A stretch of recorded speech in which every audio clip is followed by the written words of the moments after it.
The sea tried to kill him 3 times before Urzoth Frostwolf decided it would not be allowed to keep him. The wreck had come apart on the Needle Rocks an hour past midnight, torn open like a gutted fish by the storm that had been building over the strait since sundown. Urzoth had been on the point when the lightning showed her the ship's silhouette, sails shredded, hull already grinding itself to splinters on the black teeth of stone. She had not stopped to think. She never did.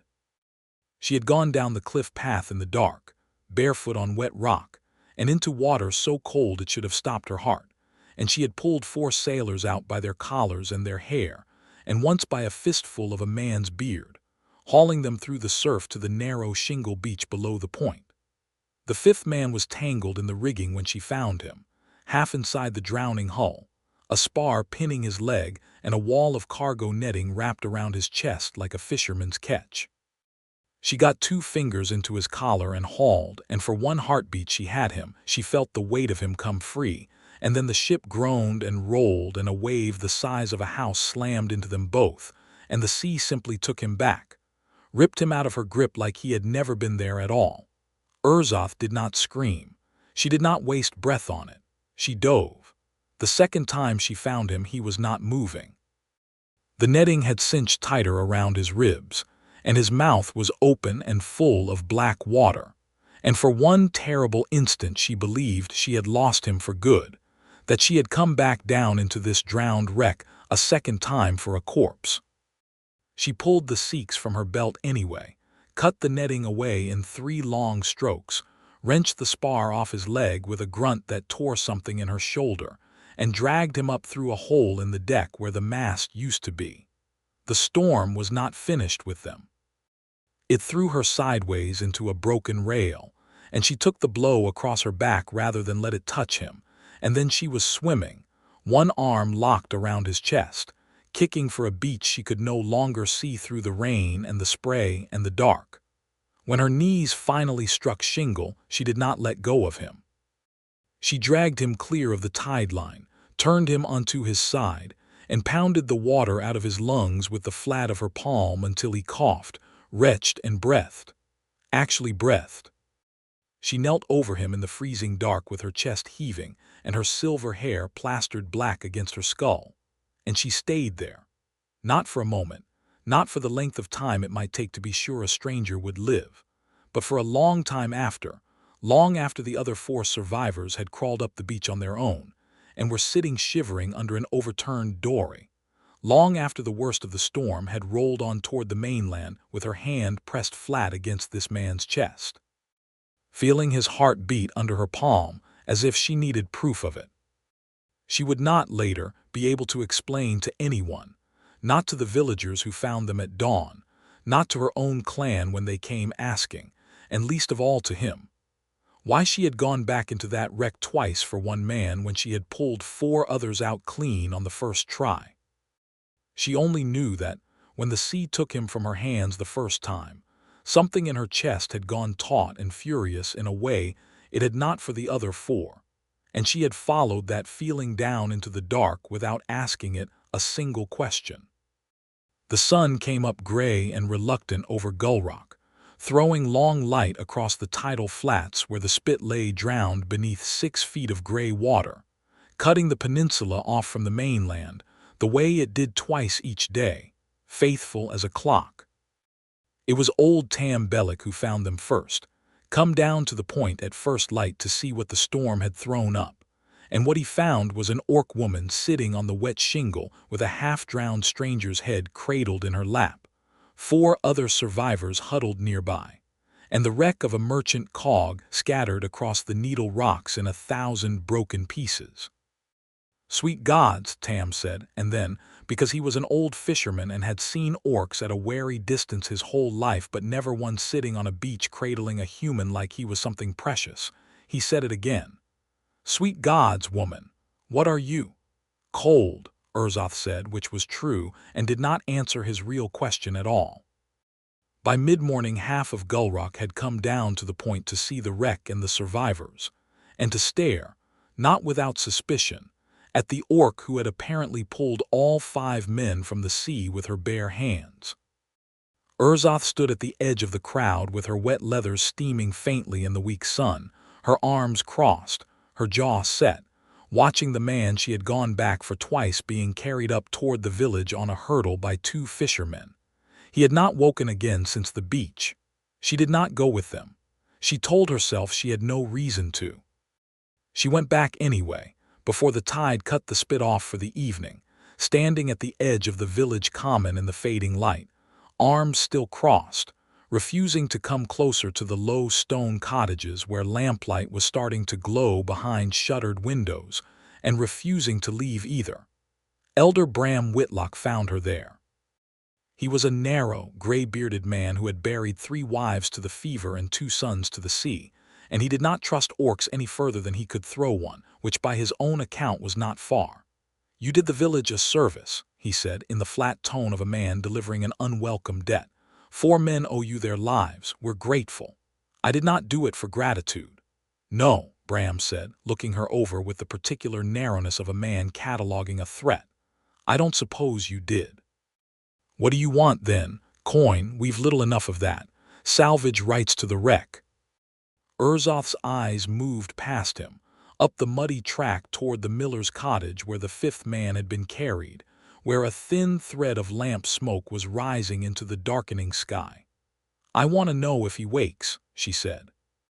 That was the beginning of it, though neither of them knew it yet, Bram Whitlock frowning at her like she'd spoken in a tongue he didn't know, and Urzoth Frostwolf standing at the edge of a village that did not want her, waiting to hear whether a stranger she had dragged twice from the sea's teeth would open his eyes. He woke near midnight, coughing, his chest raw, his leg splinted and throbbing where the spar had crushed it.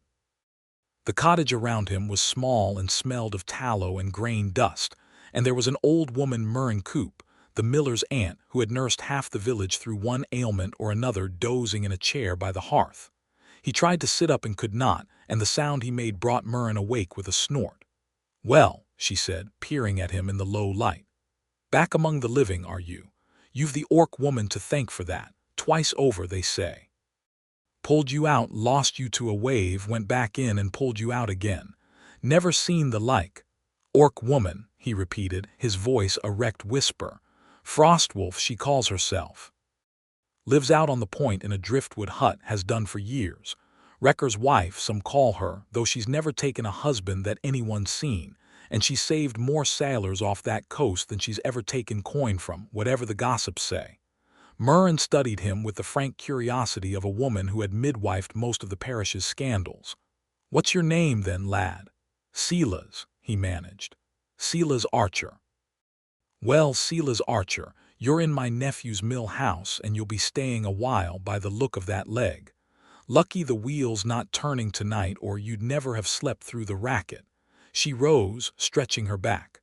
"I'll tell her you woke. She's been out there on the common since dusk like a hound that won't be called in."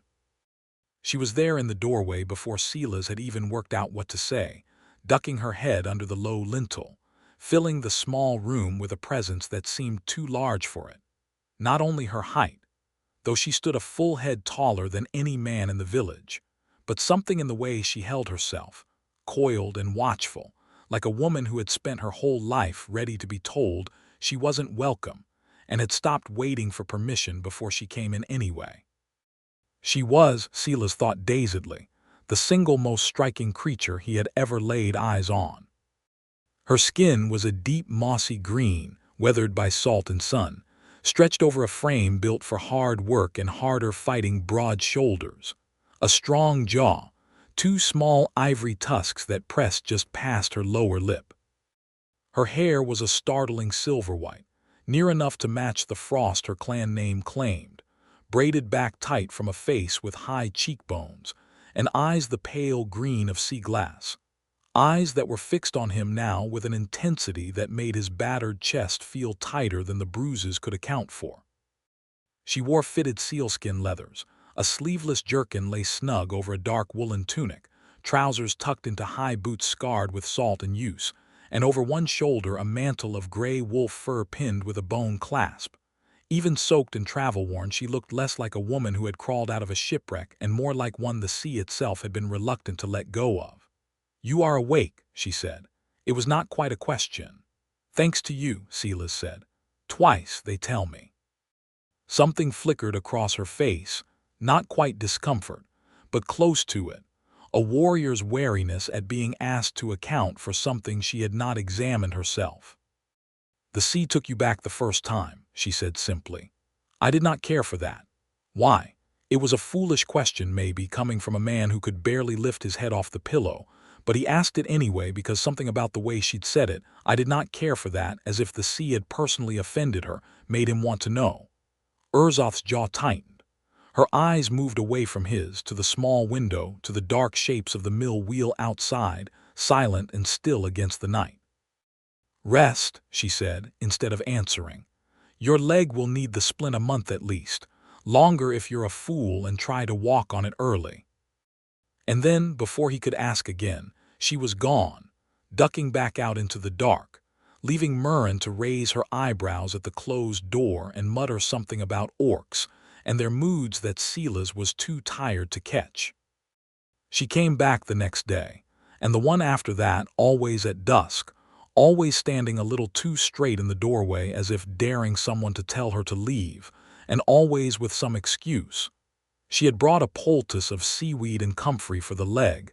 She wanted to be sure the fever hadn't taken him. She happened to be passing. Gullrock was a small place. Nothing about a hulking, silver-haired orc woman crossing the tidal spit twice a day at the risk of being cut off by the water went unnoticed, and by the fourth day the whispers had a name for it, none of them kind. Silas heard them through the thin cottage walls when he could not sleep. "She's marking him for something. Mark my words, orcs don't do kindness for free." And he found, to his own surprise, that it made him angry on her behalf in a way that surprised him more. He was, by his own accounting, an unremarkable man. 31 years old, a miller by trade and inheritance, tall enough but unremarkable in build, brown-haired, quiet, the kind of man villages tended to overlook in favor of louder ones. His father had built the tide mill on the point 40 years back, the great wheel that caught the water pouring out of the mill pond at the ebb and turned the stones that ground the grain for every farm on the peninsula. And when his father died, Silas had simply gone on turning it alone, because someone had to, and there was no one else left to do it. He had never married.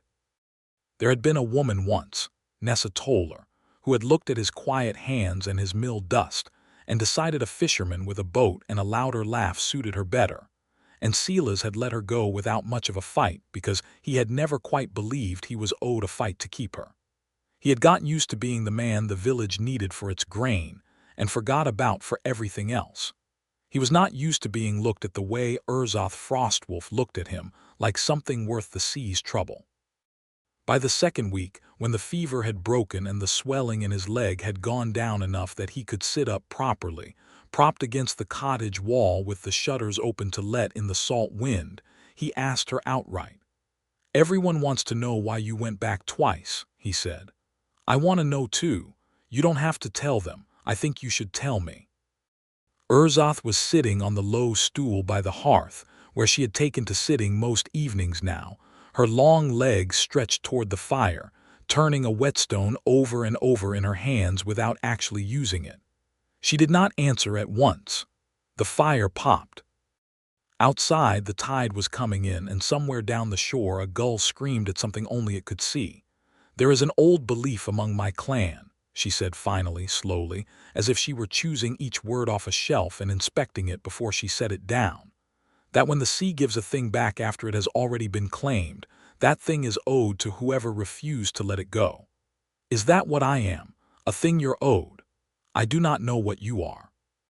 Her pale eyes found his, steady and unflinching, and there was something raw underneath the steadiness, something she was clearly not accustomed to letting show. "I only know that when the water took you the first time, I felt it here." She pressed 2 fingers flat against her own chest, above her heart, hard enough that he could see the leather of her jerkin dent under the pressure, like a hook had been set. "I have pulled 40 men from that coast in my life, Silas Archer. I have never gone back for one twice." The way she said his full name, careful and deliberate like she was testing the shape of it in her mouth, did something to him that he did not have words for yet. "Then don't," he said, quiet. "Don't let it go now either."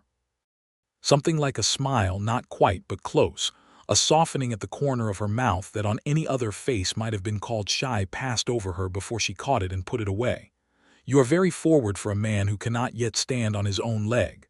I've had a lot of time to think lying here." "Think less," she said, standing, tucking the whetstone into her belt. "Sleep more. The leg will not knit itself while you flirt with the woman who saved it." But she came back the next evening anyway, and the one after, and neither of them pretended any longer that it was only about the leg.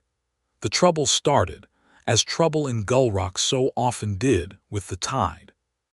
It was 3 weeks after the wreck, Silas finally walking with the aid of a stick but still weeks from working the mill on his own, when a party came across the spit at low water that was not from any village on the mainland. 6 orcs on foot, dressed for travel rather than raiding, but armed all the same spears, a curved sword or two, the leader wearing a bearskin mantle over leathers finer than anything Urzoth wore. Word of them reached the village before they did, carried by a boy who had been fishing off the point and come running with his eyes wide, and half of Gullrock turned out on the common to watch them come. Bram Whitlock at the front with a woodsman's axe held like it might do him any good against 6 armed orcs, and Silas standing at the back on his stick, his heart hammering, watching Urzoth walk out alone to meet them. The leader was a broad-shouldered orc with a scarred lip and dark eyes that swept over Urzoth with open, ugly contempt. "Frostwolf," he said, not a greeting so much as an accusation. "We heard rumor of a silver-haired wrecker woman pulling half a shipwreck out of the Needle Rocks with her bare hands. Should have known it was you, hiding out here among the fish-eaters." "Vrag," Urzoth said, and the name came out of her like something distasteful. "You've wasted a long walk. I have nothing your father wants." "Your father's brother wants a great many things," Vrag said, and Silas saw Urzoth go very still at the words, the way a hare goes still when it hears a hawk's shadow pass over. "Mostly he wants to know why his niece, who is supposed to be feeding the fish these 12 years past, keeps turning up in fishermen's tales up and down this coast." The common had gone dead silent. Even Bram Whitlock had lowered his axe, staring at Urzoth with an expression that had shifted, in the space of one sentence, from wary distrust to something closer to shock. "Niece." Silas felt the word land in his own chest like a stone dropped down a well, sinking through layers he hadn't known were there, the wary way she carried herself, the fine, deliberate way she spoke when she chose to, the way even Vrag, for all his contempt, had not once looked at her like an ordinary fisherwoman. "Your clan royalty," Bram said slowly, into the silence as though testing whether the words would hold up under their own weight. "I was," Urzoth said, not looking away from Vrag. "Before my father's throat was cut in his own longhouse by his own brother's hand, and I was told to run and never come back if I valued my life." Her voice did not shake, but something underneath it had gone taut as a bowstring. "I have valued a driftwood hut and an honest catch of fish over your father's hospitality every day since, Vrag Ashclaw, and nothing you say on this beach is going to change that."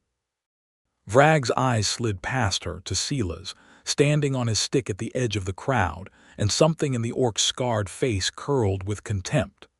"And this is why you've stayed hidden so long, a crippled human with flour on his boots." He laughed, short and ugly. "My father will be relieved to hear the great threat to his chieftainship has been reduced to nursing fish-eaters back to health." "I did not go back into that wreck twice for a threat to anyone's chieftainship," Urzoth said, and now there was real heat in it, a warning growl underneath the words that made even Vrag's men shift their grips on their spears. "I went back for a man because I chose to, and that is the last accounting of myself I owe you or your father. Careful, cousin." Vrag's voice dropped, quieter and somehow more dangerous for it. "There is old law that says a thrice-claimed life belongs to the one who claimed it. If you have gone into the sea 3 times for this one, once to reach him, twice more when the water tried to keep him, the clan right is yours to take, if you dare stand in front of both your peoples and say so. It would be the first honest thing you have done since you ran." His scarred lip curled. "Or perhaps you are too much a coward even for that." Urzoth's eyes flicked once to Silas, a question in them, quick and searching, gone before anyone else could have caught it. And then she turned back to Vrag and squared her shoulders like a woman stepping onto a battlefield. "I am no coward," she said, loud enough to carry across the whole silent common, loud enough that every soul in Gullrock heard it. "I claim him, Silas Archer, miller of Gullrock, thrice pulled from the sea's hand by mine. By the old law of my clan, he is mine to claim, and I claim him here, before my own blood and before his own people, and I will not be shamed out of it by you or by anyone." The words hit the crowd like a stone through ice. Bram Whitlock's mouth fell open. Somewhere behind him, a woman gasped. Silas himself felt the ground tilt very slightly under his bad leg, his heart pounding somewhere up around his throat, because he understood distantly that he had just been claimed as a bride is claimed, that this fierce and magnificent creature standing in the mud of the common with her chin up and her eyes blazing had just declared, in front of both her people and his, that he belonged to her, and that some untamed, unguarded part of him wanted nothing in the world so much as for it to be true. Vrag's face had gone dark with fury, but the law, apparently, was the law even among clansmen who despised each other. He spat into the mud at Urzoth's feet. "Then take your crippled fish-eater husband and rot with him in this drowned little village," he said. "My father will hear of this. Do not think it ends here, cousin." He turned on his heel, gestured sharply to his men, and the 6 of them walked back across the spit while the tide was still low enough to allow it, leaving behind a silence so heavy Silas could hear his own pulse in his ears. It was Bram Whitlock who broke it, turning to stare at Urzoth with an expression caught somewhere between outrage and awe. "You're telling me," he said slowly, "that you're chieftain blood? That you've been living on our point in a driftwood shack for years, pulling half-drowned sailors out of the sea for nothing, while orcs with real armies were hunting you?" "I did not think it was any of your business, old man," Urzoth said, though there was less heat in it now than exhaustion. "And now you've gone and married my miller in front of God and the tide." "I have claimed him," Urzoth corrected, "which is not the same thing as married, not yet, not until he says whether he wishes it to be." She turned to Silas then, and for the first time since he had known her, the fierce certainty in her face wavered, just slightly, into something that looked almost like fear of his answer. "I did not ask you first. I should have. There was no time Vrag would have twisted any hesitation into a weapon, but I will not hold a claim you do not want, Silas Archer. Say the word and I will walk back to my hut on the point and trouble you no further." The whole common was staring at him now. Bram, Murren, the fisherman he'd known his whole life, the boy who'd run to fetch them, all waiting to see what the quiet miller would say to the orc woman, who had just upended the entire village's understanding of her in a single breath. Silas thought of a wave tearing him out of her arms, and her going back into a drowning ship a second time rather than let the sea keep him. He thought of 3 weeks of dusk visits and a whetstone turned over and over in restless hands, of a woman who had crossed a killing tied twice a day to sit by his sickbed and pretend it was only about the leg.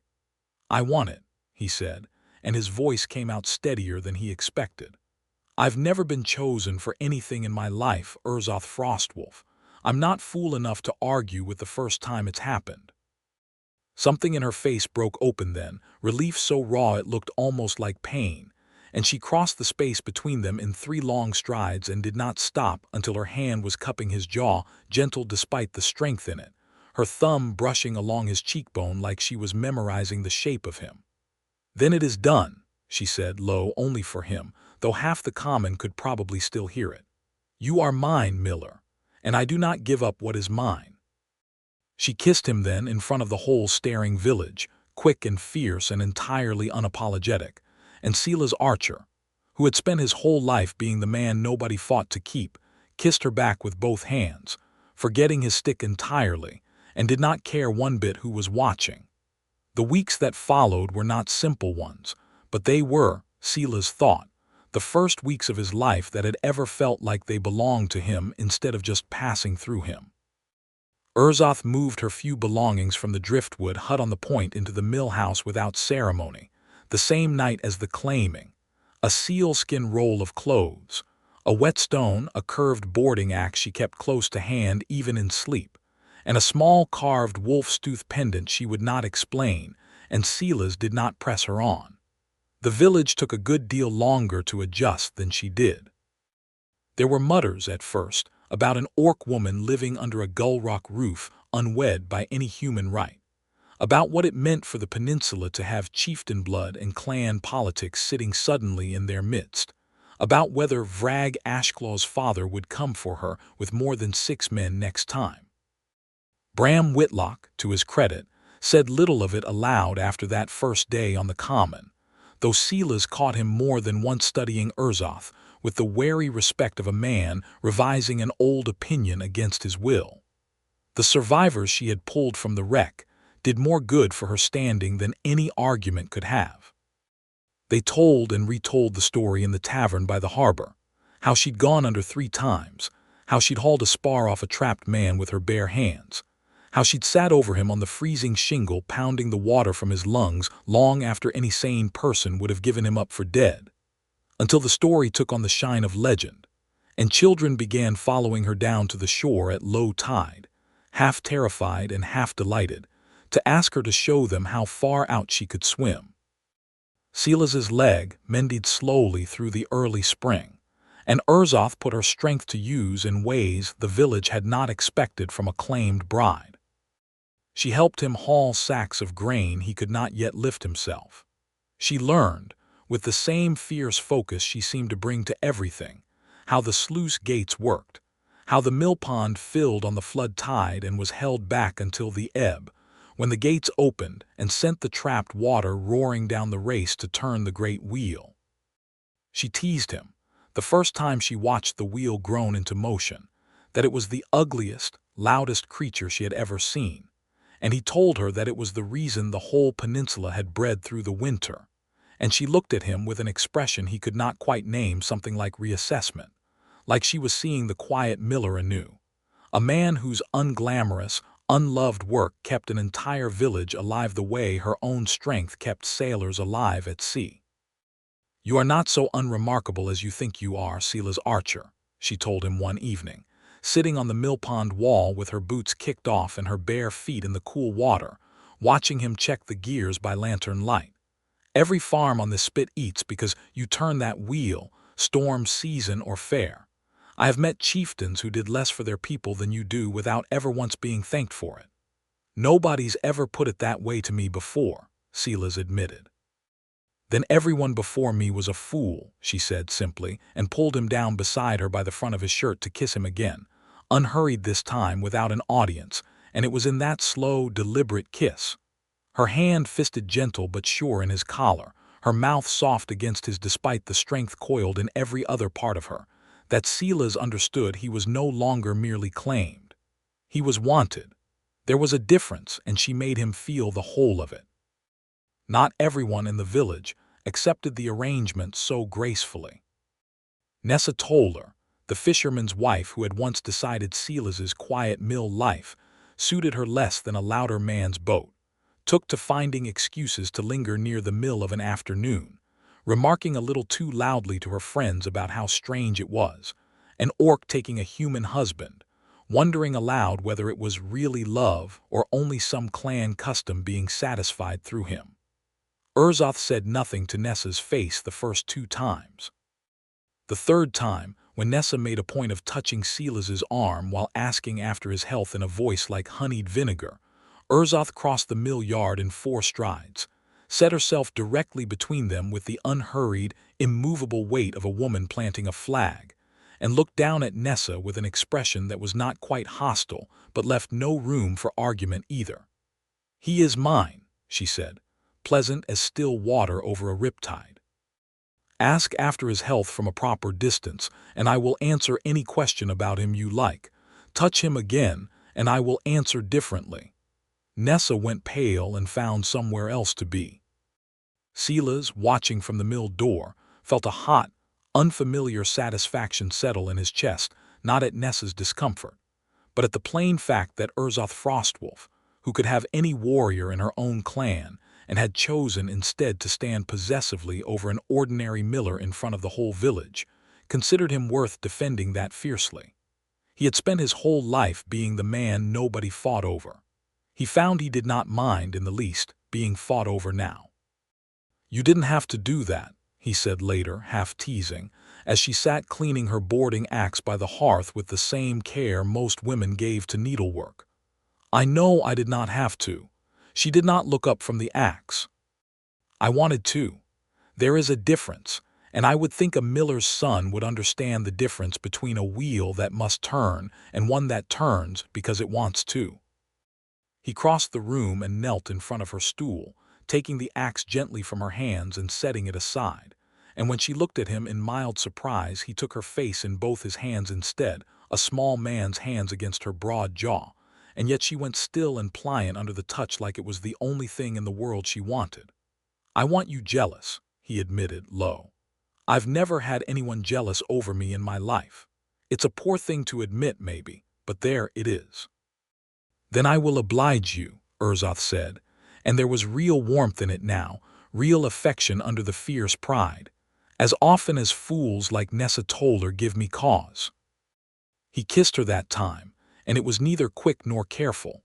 Her hands came up into his hair, his arms went around a waist he could barely span, and the fire in the hearth burned low while neither of them noticed it going out. And when he finally lifted her from the stool and carried her, or rather, when she allowed herself to be carried the 2 steps to the narrow bed, laughing low against his mouth at his effort to lift a woman half again his size, the mill house held its breath around them. And outside the great wheel sat silent and still on the ebb tide, waiting, like everything else in Gull Rock, for morning. The lights on the Needle Rocks began the following month, always on nights when the fog sat thick over the strait, and no honest ship would put out lanterns of its own accord. It was old Tam Bellick who first noticed the pattern, a single false light burning where no light should be, drawing a coastal trader off its charted line, and onto the rocks 2 nights running, both times when the moon was dark and the fog too heavy for the crew to see the difference between a lighthouse and a lantern hung from a stake driven into stone. Both ships were looted before dawn, their cargo gone. A handful of drowned sailors washed up on the tide line with their pockets already turned out.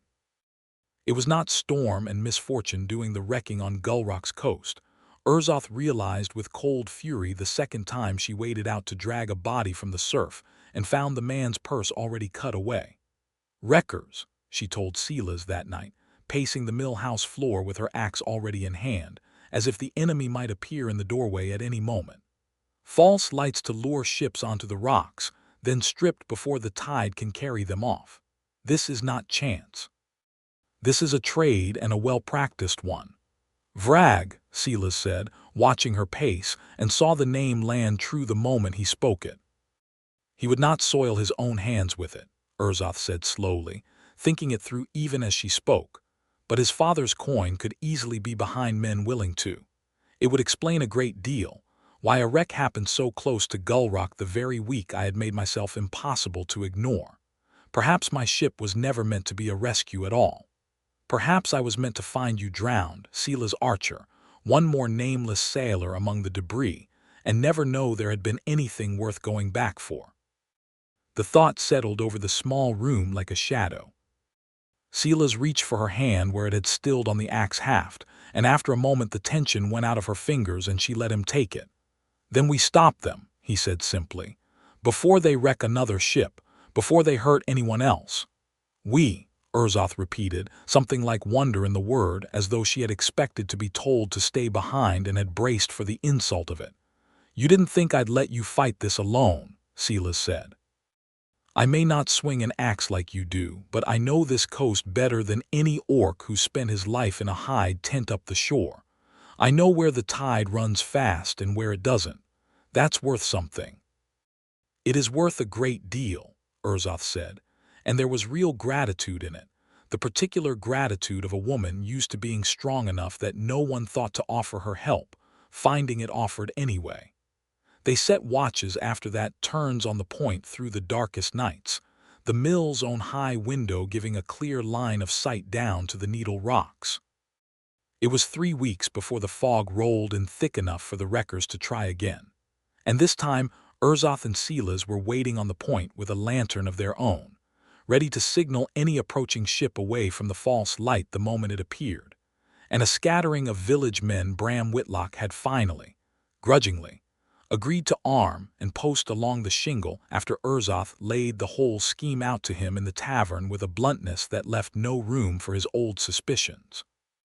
The false light came at the second hour past midnight, a lone lamp swaying on a stake driven into a crevice of the Needle Rocks themselves, and Urzoth was down the cliff path before Silas had even finished shouting the alarm, her axe already free of its strap, moving through the fog like something the sea itself had sent to collect a debt. There were 4 men tending the light, rough coastal thugs with clubs and one rusted cutlass between them, and they had not expected to find an armed party waiting instead of an easy wreck to strip. Urzoth put the first man down before he'd even raised his club, a blow that cracked against his forearm and sent him screaming into the shallows, and Silas, hobbling still on a leg that had never fully lost its ache, but moving all the same, waded in behind her with a boat hook in both hands and put it between a second man's ribs hard enough to fold him over gasping. It was over in minutes. 3 of the wreckers fled into the fog and one bound hand and foot on the shingle by Bram Whitlock's men, and it was that one, sniveling and cold and eager to trade information for his own skin, who confirmed what Urzoth had already guessed, that the coin came down from the north, from a clan war camp, that the man giving orders called himself Ashclaw's man, and that there had been talk before the last wreck of a particular ship that needed to go down hard. One carrying a merchant who owed Chief Urzoth Frostwolf a debt he had refused to pay, a ship it had been made very clear should have no survivors at all. Urzoth went very quiet at that, staring out at the fog-bound rocks where 5 men had nearly drowned for nothing but an old debt and an usurper's pride, and Silas saw something harden in her that had not been there before, not fear, but a cold, focused resolve. "They meant that ship to sink with everyone aboard," she said. "I was not meant to save you at all, Silas. I was meant to find a wreck with no one left alive to tell what really happened to it." "But you did save me," Silas said. "Twice, in fact. Some plans don't survive contact with a stubborn woman." It was the first time she laughed since the wrecker's confession, short and surprised, and she let him pull her against his side there on the cold shingle, while the bound prisoner watched them both with wide, frightened eyes, clearly unable to understand why the terrifying orc woman who had just broken a grown man's arm in one blow was now leaning her head against a human miller's shoulder like it was the safest place in the world. Word of the broken wrecking scheme reached the north within a fortnight, carried, Urzoth suspected, by the 3 thugs who had fled into the fog. What came back across the spit in answer was not another small party of 6, but Chief Urzoth Frostwolf himself, at the head of 24 armed clansmen, arriving on Gullrock's shore at the next low tide with all the grim ceremony of a man who had decided a problem needed to be settled once and for all. The whole village turned out again, as it had for Vrag, but this was a different kind of gathering, fear thick in the air, men gripping whatever weapons they owned, women pulling children back toward the cottages, Bram Whitlock standing at the front with his old axe and a face gone the color of ash. Urzoth Frostwolf was a heavy-set orc well past his middle years, his tusks yellowed with age, his bearskin mantle far grander than his son's, and his eyes, when they found Urzoth standing alone before the crowd with her chin high and her axe sheathed but ready, were full of an old, poisonous hatred that made Silas's stomach turn cold just to see it. "Niece," Urzoth said, the word dripping contempt. 12 years I thought the sea had done me the favor of finishing what I started. Instead I find you playing wrecker wife in a human fishing village, claiming a miller like some lovesick girl, instead of the throne that is rightfully yours to challenge me for. I want no throne bought with my father's blood, Urzoth said steady, though Silas could see the tension coiled through every line of her body. I only wanted to be left to live my own life, uncle. You could not even grant me that. You broke my wrecking trade and cost me 3 good men and a season's takings, Morvac said. That niece was never going to be forgiven quietly, throne or no throne. He gestured, almost lazily, toward the crowd of frightened villagers, toward the mill standing silent behind them, toward Silas himself. I could burn this whole rock to the waterline and call it justice for my losses. Or, and here his eyes settled on Urzoth with a cold, calculating patience, you could come home. Kneel before my hall, renounce whatever claim your blood still gives you to challenge me, and I will let your little fish-eater village keep its wheel turning and its lungs full of air. The crowd's fear was a living thing now, a held breath spreading from cottage to cottage, and Silas felt every eye in Gullrock, friend and stranger alike, swing toward him, toward the woman standing between him and an army, weighing whether her love for a miller was worth an entire village's blood. Urzoth did not look at Silas. She looked at her uncle, and something in her spine straightened that had nothing to do with fear. You raised your sword against my father in his own hall, in the dark, while he slept, because you did not have the courage to challenge him in the light, she said, her voice carrying clean across the whole silent common. You have spent 12 years pretending that cowardice was strength. I will not kneel to a man who murders in his sleep and calls it a throne. And I will not let you burn one board of this village for my sake, uncle, because unlike you, I have learned there is more worth defending in an honest miller's wheel than in your entire hall. Morvac's face darkened, and his hand moved toward the hilt of the sword at his hip, and for one terrible moment Silas thought the whole shore was about to become a battlefield, and then Vrag, standing at his father's shoulder, spoke, quiet but carrying. Father, he said, and there was something in his voice that had not been there on the common weeks before, some grudging, unwilling shift. The wrecking scheme was mine to arrange on your order, and it has already cost us men and coin and now, it seems, secrecy. If we spill human blood on this shore in front of witnesses from 3 villages, every trading post on this coast will close its harbor to Frostwolf ships within a season. That is not vengeance, that is ruin. It was not love that stayed Morvac's hand, Silas understood, watching the older orc's jaw work with fury he could not quite indulge. It was cold calculation, the same kind that had put a false light on the needle rocks in the first place, but it was enough. Morvac's hand came away from his sword hilt, though his eyes never left Urzoth's face. You will not challenge me, he said finally. It was not a question. I have no wish to rule your clan, uncle, Urzoth said. I only wish to be left alone with what is mine. If you take that from me, you will find I am not so easily wrecked as a merchant cog on a foggy night. For a long moment the two of them simply looked at each other across the crowded common, 12 years of blood and running and hiding, compressed into that single-held silence. And then Morvac Frostwolf turned on his heel with a curt, disgusted gesture to his men, and the whole party began the long walk back up the coast toward the north, leaving Gullrock's shingle strewn with the ash of a confrontation that had, somehow, not become a slaughter. Vrag lingered a moment longer than the rest, his eyes finding Urzoth's one last time, and there was something almost like respect buried under the old contempt now. You were always the better of us, he said low, meant only for her. I am sorry it took a wreck and a miller to remind me of it. And then he too was gone, following his father's men back up the coast, and the tension went out of the whole village in a single collective breath. Bram Whitlock was the first to move, crossing the common to stand in front of Urzoth with his old axe finally lowered to his side, and for once there was no wariness at all in the look he gave her. You could have let him burn this place and taken the throne he offered instead, the old elder said slowly.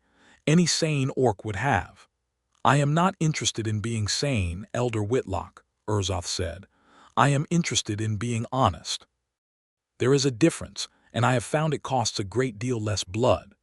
It was that night, alone in the mill house with the lamp burned low and the danger finally, truly past, that Silas found the courage to ask the question he had been circling for weeks. "Your father," he said carefully, sitting beside her on the edge of the narrow bed while she unlaced her boots with hands that were, for the first time since he'd known her, faintly unsteady. "Is that truly why you went back for me twice? Because the sea reminded you of losing him?" Urzoth went still, boot half unlaced, and for a long moment Silas thought she would deflect the question the way she had that very first night in the sick room. Then she let out a slow breath and set the boot aside. "My father drowned," she said, quiet, "or so I was told for years, before I learned Morvak's blade had done the real work and the sea only carried away what was left. I was 16. I watched them carry what they claimed was his body down to a boat, and I was not permitted close enough to see the truth of it before they burned the boat at sea, as is our custom. I have hated the water ever since for taking that last chance from me, the chance to know truly with my own eyes that he was gone." Her hand found the wolf's tooth pendant at her throat, the one she had never explained, and closed around it. "It was his, the only thing of him I have. And when the sea took me back the first time, I could not let it happen twice in one lifetime," Urzoth said, and her voice cracked just slightly on the last word, the first true crack he had ever heard in her. "I could not stand on that beach and watch the water close over someone a second time and do nothing, not when I had spent 12 years hating myself for having done nothing the first time, even though I know now there was nothing a 16-year-old girl could have done against her uncle's blade. It was never about you being anyone in particular, Silas. Not that first moment. It was about refusing once to let the sea win." She looked up at him, and her sea-glass eyes were wet, though she held the tears back with the same fierce control she brought to everything else. "It became about you very quickly after, but that is the truth you asked for. That is why I went back twice." Silas took her face in both his hands, the way he had that day by the hearth, and this time he did not tease her, did not make it playful. "I'm glad you refused," he said simply. "I'm glad the sea lost that fight." "So am I," Urzoth whispered, and then she was kissing him, slow and searching, her hands finally steady again as they found the buttons of his shirt, and the lamp burned down to nothing while the tide came in outside the shuttered window, and neither of them noticed or cared, because for the first time since either of them could remember, the night held nothing to fear at all, only each other, warm and certain in the small mill house that had somehow, without either of them planning it, become a home built for two. Peace did not last uncontested. It rarely did on a coast like Gull Rocks, where old grudges ran as deep and steady as the tides themselves. It was Vrag who came back, alone this time, 3 weeks after his father's retreat, crossing the spit at low water on foot with no escort and no weapon drawn, and the village watched him come with a wariness that had not entirely faded despite the peace his father had grudgingly granted. He found Urzoth at the mill, helping Silas haul the spring's first grain sacks up from the storehouse, and he stood at a careful distance while she set the sack down and turned to face him, one hand resting easy but ready on the axe at her hip. "I have not come to fight," Vrag said, before she could ask. "I have come to tell you my father has disbanded the wrecking trade entirely. It seems half his hired men fled north the moment word spread that the Frostwolf heir herself had broken their operation with her bare hands and a miller's boat hook. There is no coin in a trade too well known to work anymore." A ghost of something almost like humor crossed his scarred face. "You have cost him more by embarrassment than you ever could have by challenge." "Good," Urzoth said simply. "I also came," Vrag continued, and here his eyes flicked briefly, almost reluctantly, to Silas, "to say that I misjudged the man you claimed. I called him crippled and unworthy in front of the whole common, and I have since heard the tale told properly. How he stood in the surf with a boat hook against armed wreckers, on a leg still healing, because the woman he loved asked it of him. That is not the mark of an unworthy man. I was wrong, and among my people it is a poor cousin who cannot admit as much when the truth is laid plain before him. It was, Silas understood, as close to an apology as an orc raised in Morvac Frostwolf's hall was likely to give, and Urzoth seemed to understand it the same way, some old tension going out of her shoulders that had been there, unacknowledged, since the day Vrag first walked onto Gulrock's common with contempt in his voice. "Then we are done with this, cousin," she said. "Truly done." "Truly done," Vrag agreed and turned to go, pausing only once more at the edge of the mill yard. "For what it is worth, Frostwolf, your father would have been proud of the woman his daughter became, wherever she chose to build her hut. Even if it was under a human roof, with a human miller's ring on her hand instead of a chieftain's circlet on her brow." He was gone before either of them could answer, walking back across the narrowing spit as the tide began its slow crawl inward, and Urzoth watched him go with an expression. Silas could not entirely read grief, perhaps, for the family that might have been, and relief, plainer, that the last true threat between them and a quiet life had finally walked away for good. The village that had once watched her with suspicion held a gathering that spring the like of which Gulrock had not seen in living memory. Not quite a wedding by human right, nor quite a clan binding by orc custom, but something built deliberately out of both, because Urzoth Frostwolf had made it plain to Elder Whitlock that she would be handfasted properly, in front of both peoples, or not at all, and Bram Whitlock, who had once eyed her like a threat washed up with the wreckage, found himself the one organizing tables on the common and sending word up the coast to the small Frostwolf fishing hamlets who might wish to come and see their lost chieftain's daughter wed. They came, not many, but enough, a dozen or so coastal orcs who remembered old Chief Bragner Frostwolf with fondness, and had never quite believed the tale that his daughter had drowned with him. And they stood on one side of Gulrock's common, while the villagers stood on the other, an uneasy mingling of two peoples who had spent a generation distrusting each other, watching a miller and a chieftain's daughter bind their wrists together with a length of wolf fur cord before both crowds at once. It was old Tam Bellic, of all people, the first to have found them on the beach that stormy night, who stood forward when the binding was done and raised his cup. "To the woman who pulled 5 men from a wreck and never once asked for thanks," he said, his voice carrying rough and warm across the common, "and to the miller who was worth going back for twice. May Gulrock never again be so foolish as to doubt an orc's heart." There was laughter at that, real and easy, from both sides of the common, and Silas felt something loosen in his chest that had been tight there his whole life, the old ache of being the man nobody fought for, finally, fully gone.